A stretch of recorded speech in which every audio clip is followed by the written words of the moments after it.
ஆகாசவாணி.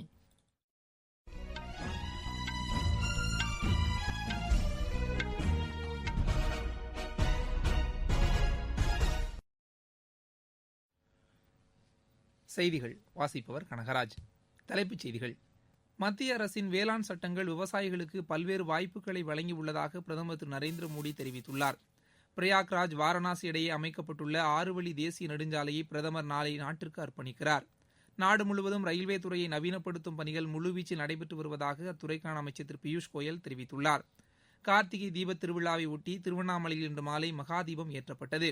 இந்தியாவிற்கு எதிரான 2வது ஒருநாள் கிரிக்கெட் போட்டியில் ஆஸ்திரேலியா 51 ரன் வித்தியாசத்தில் வெற்றி பெற்று தொடரை கைப்பற்றியது. இனி விரிவான செய்திகள். மத்திய அரசு கொண்டு வந்துள்ள வேளாண் சட்டங்கள் விவசாயிகளுக்கு அதிகாரத்தை வழங்கியுள்ளதாக பிரதமர் திரு நரேந்திர மோடி கூறியுள்ளார். அகில இந்திய வானொலியில் இன்று ஒலிபரப்பான மக்களிடையே மனம் திறந்து பேசும் மன் கி பாத் நிகழ்ச்சியில் அவர் இவ்வாறு கூறினார். விவசாய சீர்திருத்தங்கள் தொடர்பாக நாடாளுமன்றத்தில் விவாதம் நடைபெற்று சட்டமாக நிறைவேற்றப்பட்டதாக அவர் தெரிவித்தார். இச்சட்டங்கள் மூலம் விவசாயிகளின் உரிமைகள் பாதுகாக்கப்படும் என்றும் பிரதமர் தெரிவித்தார். விவசாயிகள் தாங்கள் எதிர்கொள்ளும் பிரச்சினைகள் குறித்து புகார் அளிக்கும் வகையில் இச்சீர்திருத்த சட்டத்தில் வழிவகை செய்யப்பட்டுள்ளதாக அவர் குறிப்பிட்டுள்ளார். இளைஞர்கள் கிராமங்களுக்கு சென்று இந்த சட்டங்கள் குறித்து விவசாயிகளிடையே விழிப்புணர்வை ஏற்படுத்த வேண்டும் என்றும் பிரதமர் கேட்டுக் கொண்டார். சிலை கடத்தலை தடுப்பதில் மத்திய அரசு முனைப்புடன் செயல்பட்டு வருவதாகவும் அவர் தெரிவித்தார்.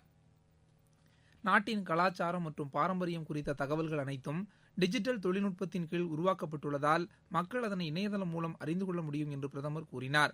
கோவிட்-19க்கான முன்னெச்சரிக்கை நடவடிக்கைகளை பொதுமக்கள் தொடர்ந்து முழுமையாக கடைபிடிக்க வேண்டும் என்றும் அவர் வலியுறுத்தினார்.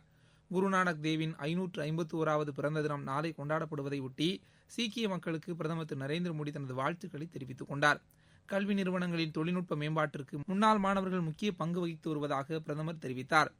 உள்நாட்டில் தயாரிக்கப்பட்ட பொருட்களை வாங்குவதற்கு மக்கள் முன்வர வேண்டும் என்று பிரதமர் கேட்டுக் கொண்டார். பிரதமர் ஆற்றிய இந்த உரையின் முழு தமிழாக்கம் சென்னை அகில இந்திய வானொலியில் இன்று இரவு 8 மணிக்கு மறு ஒலிபரப்பு செய்யப்படுகிறது. மாநிலத்தில் உள்ள அனைத்து வானொலி நிலையங்களும் இதனை அஞ்சல் செய்யும். பிரதமர் திரு நரேந்திர மோடி தமது சொந்த தொகுதியான வாரணாசிக்கு நாளை செல்கிறார். ஆண்டுதோறும் கார்த்திகை மாதத்தில் வரும் பூர்ணிமா தினத்தில் கொண்டாடப்பட்டு வரும் உலக பிரசித்தி பெற்ற தீபத் திருவிழாவை பிரதமர் தீபம் ஏற்றி தொடங்கி வைக்க உள்ளதாக எமது செய்தியாளர் தெரிவிக்கிறார். தேவ் தீபாவளி நிகழ்ச்சியை ஒட்டி கங்கை நதிக்கரையின் இருபுறங்களிலும் 11 லட்சம் தீபங்கள் ஏற்றப்பட உள்ளன. பின்னர் பிரயாக்ராஜில் உள்ள ஹண்டியாவிலிருந்து வாரணாசியில் உள்ள ரஜதலாப் வரை அமைக்கப்பட்டுள்ள 6 வழி நெடுஞ்சாலையை பிரதமர் நாட்டுக்கு அர்ப்பணிக்கிறார். அதனைத் தொடர்ந்து வாரணாசியில் மேற்கொள்ளப்பட்டு வரும் பணிகளையும் அவர் நேரில் பார்வையிட்டு ஆய்வு செய்கிறார். கோவிட்-19க்கான தடுப்பு மருந்து தயாரிக்கும் பணிகளில் ஈடுபட்டிருக்கும் 3 குழுக்களுடன் பிரதமர் திரு நரேந்திர மோடி நாளை ஆலோசனை நடத்துகிறார். இது தொடர்பாக பிரதமர் அலுவலகம் விடுத்துள்ள டுவிட்டர் செய்தியில், காணொலி காட்சி மூலம் நடைபெறவுள்ள இந்த ஆலோசனைக் கூட்டத்தில் ஜெனோவா பயாலாஜிக்கல் மற்றும் டாக்டர் ரெட்டிஸ் ஆகிய நிறுவனங்களைச் சேர்ந்த பிரதிநிதிகள் பங்கேற்க உள்ளதாக தெரிவிக்கப்பட்டுள்ளது. சீக்கிய மத குருவான குருநானக் தேவ் ஜெயந்தி கொண்டாடப்படுவதை ஒட்டி நாட்டு மக்களுக்கு குடியரசுத் தலைவர் திரு ராம்நாத் கோவிந்த் வாழ்த்து தெரிவித்துள்ளார். இது தொடர்பாக அவர் விடுத்துள்ள வாழ்த்துச் செய்தியில், குருநானக் தேவின் வாழ்க்கை மற்றும் அவரின் சீரிய சிந்தனைகள் மனித குலத்திற்கு முன்மாதிரியாக உள்ளது என்று தெரிவித்துள்ளார். சாதி, மதம், இன பாகுபாடின்றி மனிதர்கள் அனைவரும் சமமாக பாவிக்க வேண்டும் என்ற அவரின் ஒற்றை மந்திரம் குறித்து அவர் நினைவு கூர்ந்துள்ளார். நாடு முழுவதும் ரயில்வே துறையை மேம்படுத்தும் வகையில் கட்டமைப்பு பணிகள் முழுவீச்சில் நடைபெற்று வருவதாக அத்துறைக்கான அமைச்சர் திரு பியூஷ் கோயல் தெரிவித்துள்ளார். பண்டிகுய் திகவாடா ரயில் நிலையங்களுக்கு இடையே மின்மயமாக்கப்பட்ட ரயில் பாதையை அமைச்சர் இன்று தொடங்கி வைத்து பேசினார். கடந்த 6 ஆண்டுகளில் ரயில்வே துறையை நவீனமயமாக்கும் வகையில் பல்வேறு பணிகள் மேற்கொள்ளப்பட்டு வருவதாக அப்போது அவர் சுட்டிக்காட்டினார். ரயில் வழித்தடங்களை மின்மயமாக்குதல் மூலம் ரயில்களின் வேகம் அதிகரிப்பதுடன் காற்று மாசுவை குறைக்க முடியும் என்றும் திரு பியூஷ் கோயல் தெரிவித்தார். ஆண்டுதோறும் 240 கிலோமீட்டர் தொலைவுக்கு ரயில் பாதைகள் மின்மயமாக்கப்பட்டு வருவதாக அவர் தெரிவித்தார். புதுப்பிக்கத்தக்க எரிசக்தி துறையில் முதலீடு செய்வதற்கு உகந்த நாடாக இந்தியா திகழ்வதாக மத்திய பெட்ரோலியத்துறை அமைச்சர் திரு தர்மேந்திர பிரதான் கூறியுள்ளார். 3வது சர்வதேச எரிசக்தித்துறை முதலீட்டாளர்கள் மாநாட்டில் உரையாற்றிய அவர், கடந்த 6 ஆண்டுகளில் இத்துறையில் $64 பில்லியன் அளவிற்கு முதலீடுகள் பெறப்பட்டுள்ளதாக கூறினார். ஷாங்காய் கூட்டமைப்பு நாடுகளின் மாநாடு காணொலி காட்சி வாயிலாக நாளை நடைபெறுகிறது. குடியரசு துணைத் தலைவர் திரு வெங்கையா நாயுடு தலைமையில் இம்மாநாடு நடைபெறவுள்ளது. இது தொடர்பாக மத்திய வெளியுறவுத்துறை அமைச்சகம் வெளியிட்டுள்ள அறிக்கையில், இந்தியா தலைமையில் முதன்முறையாக இம்மாநாடு நடைபெறவுள்ளதாக தெரிவிக்கப்பட்டுள்ளது. இம்மாநாட்டில் ஷாங்காய் கூட்டமைப்பின் உறுப்பு நாடுகளுக்கிடையே வர்த்தகம் மற்றும் பொருளாதாரம் ஆகியவை குறித்து விரிவாக விவாதிக்கப்படும். இதில் ரஷ்யா, சீனா, கஜகஸ்தான், கிர்கிஸ்தான், தஜிகிஸ்தான் மற்றும் உஸ்பெகிஸ்தான் ஆகிய நாடுகளின் பிரதமர்கள் பங்கேற்கின்றனர். பாகிஸ்தான் சார்பில் அந்நாட்டின் வெளியுறவுத்துறையைச் சேர்ந்த நாடாளுமன்ற செயலர் இம்மாநாட்டில் கலந்து கொள்கிறார்.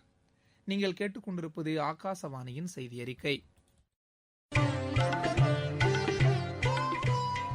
கோவிட்-19ற்கு எதிரான போரில் நமக்கான 3 கவசங்கள். முகக்கவசம் அணிவோம், தனிநபர் இடைவெளியை கடைபிடிப்போம், கை மற்றும் முக சுத்தம் பராமரிப்போம்.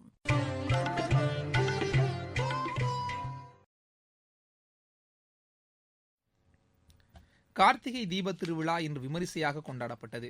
இதனையொட்டி முதலமைச்சர் திரு எடப்பாடி பழனிசாமி விடுத்துள்ள செய்தியில், இருள் நீங்கி ஒளி பிறக்கும் கார்த்திகை நன்னாளில் துன்பங்கள் மறைந்து இன்பங்கள் ஒளியாக பரவிட நல்வாழ்த்துக்களை தெரிவித்துக் கொள்வதாக கூறியுள்ளார்.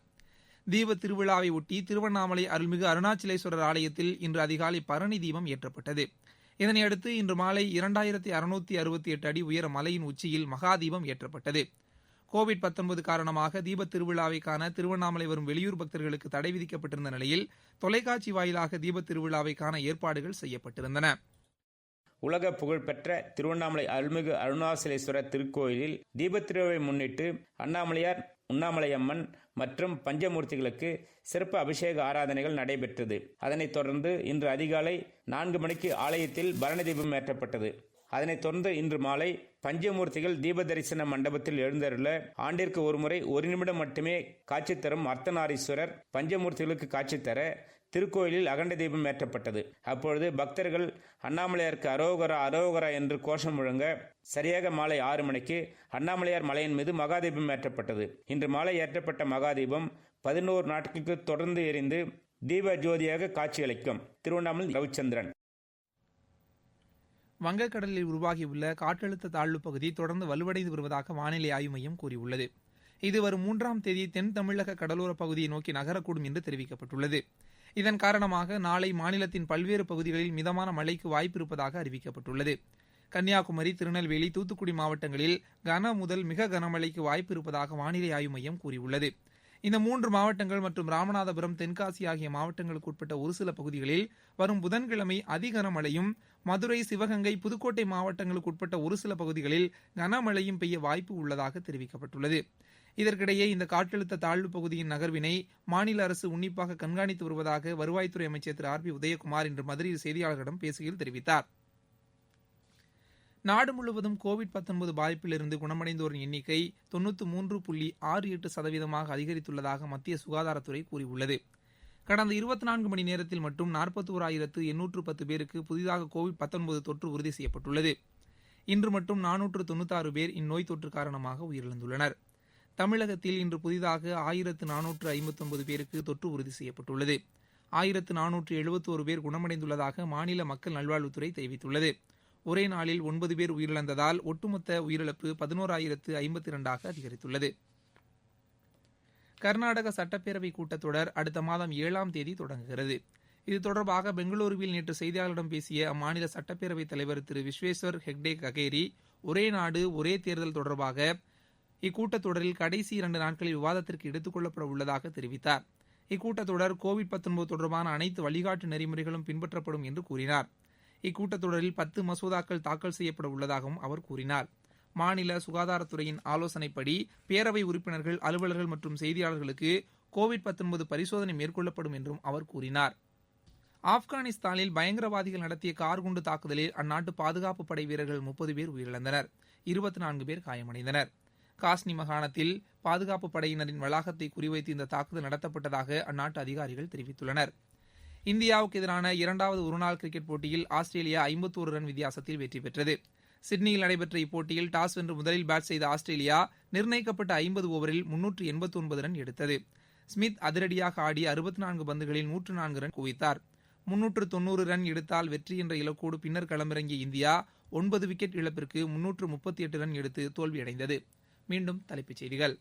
மத்திய அரசின் வேளாண் சட்டங்கள் விவசாயிகளுக்கு பல்வேறு வாய்ப்புகளை வழங்கியுள்ளதாக பிரதமர் திரு நரேந்திர மோடி தெரிவித்துள்ளார். பிரயாக்ராஜ், வாரணாசி இடையே அமைக்கப்பட்டுள்ள 6 வழி தேசிய நெடுஞ்சாலையை பிரதமர் நாளை நாட்டிற்கு அர்ப்பணிக்கிறார். நாடு முழுவதும் ரயில்வே துறையை நவீனப்படுத்தும் பணிகள் முழுவீச்சில் நடைபெற்று வருவதாக அத்துறைக்கான அமைச்சர் திரு பியூஷ் கோயல் தெரிவித்துள்ளார். கார்த்திகை தீபத் திருவிழாவை ஒட்டி திருவண்ணாமலையில் இன்று மாலை மகாதீபம் ஏற்றப்பட்டது. இந்தியாவிற்கு எதிரான 2வது ஒருநாள் கிரிக்கெட் போட்டியில் ஆஸ்திரேலியா 51 ரன் வித்தியாசத்தில் வெற்றி பெற்று தொடரை கைப்பற்றியது. இத்துடன் இந்த செய்தி அறிக்கை நிறைவு பெற்றது. எமது செய்திகளை உடனுக்குடன் AR News _சென்னை என்ற ட்விட்டர் பக்கத்திலும் செய்தி தொகுப்புகளை all India radio news Chennai என்ற யூடியூப் சேனலிலும் அறிந்து கொள்ளலாம்.